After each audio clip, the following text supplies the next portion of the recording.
Assalamualaikum warahmatullahi wabarakatuh. Perkenalkan, nama saya Amelia Kintara dengan NIM 2330108005. Saya berasal dari jurusan Bimbingan dan Konseling, UIN Mahmud Yunus Batu Sangkar. Di sini saya akan menjelaskan tentang evaluasi daftar cek dalam bimbingan dan konseling. Poin pertama, pengertian evaluasi melalui daftar cek.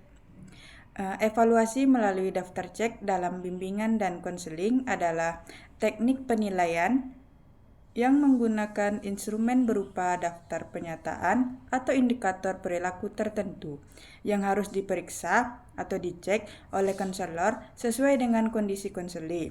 Daftar cek ini disusun berdasarkan tujuan layanan bimbingan dan konseling seperti aspek pribadi, sosial, belajar, maupun karir, sehingga memudahkan konselor dalam mengidentifikasi masalah, kebutuhan, serta perkembangan konseli secara sistematis dan terstruktur.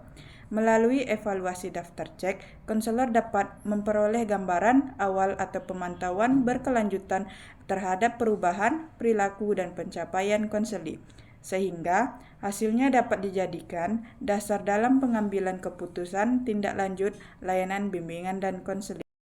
Poin kedua ada tujuan daftar cek.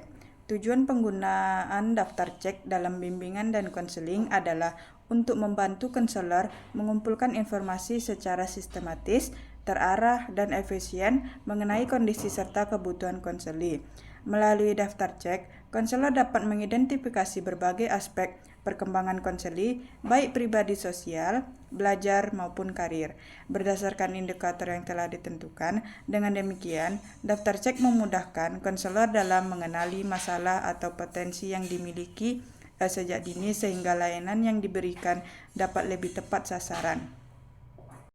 Selain itu, daftar cek bertujuan sebagai alat evaluasi dan pemantauan dalam proses bimbingan dan konseling. Instrumen ini membantu konselor melalui efektivitas layanan yang telah dilaksanakan serta memantau perubahan perilaku dan perkembangan konseli dari waktu ke waktu. Hasil evaluasi melalui daftar cek dapat dijadikan dasar dalam pengambilan keputusan, perencanaan program lanjutan, dan penentuan tindak lanjut layanan bimbingan dan konseling agar lebih optimal dan berkelanjutan. Poin selanjutnya, cara menganalisis hasil data daftar cek.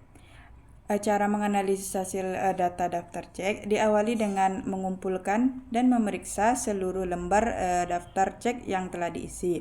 Konselor memastikan bahwa setiap item telah diisi dengan lengkap dan sesuai dengan petunjuk pengisian.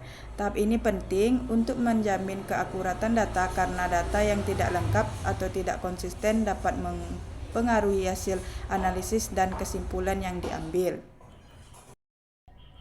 Setelah data ditabulasi, konselor melakukan analisis deskriptif terhadap hasil daftar cek. Analisis ini bertujuan untuk menggambarkan kondisi konseli berdasarkan presentasi atau kategori tertentu, misalnya tinggi, sedang, atau rendah. Melalui analisis deskriptif, konselor dapat memahami tingkat pencapaian permasalahan atau kebutuhan konseli secara lebih jelas dan terstruktur. Tahap terakhir adalah penarikan kesimpulan dan perencanaan tindak lanjut. Berdasarkan hasil analisis dan interpretasi data daftar cek, konselor menyusun kesimpulan mengenai kondisi dan kebutuhan konseli.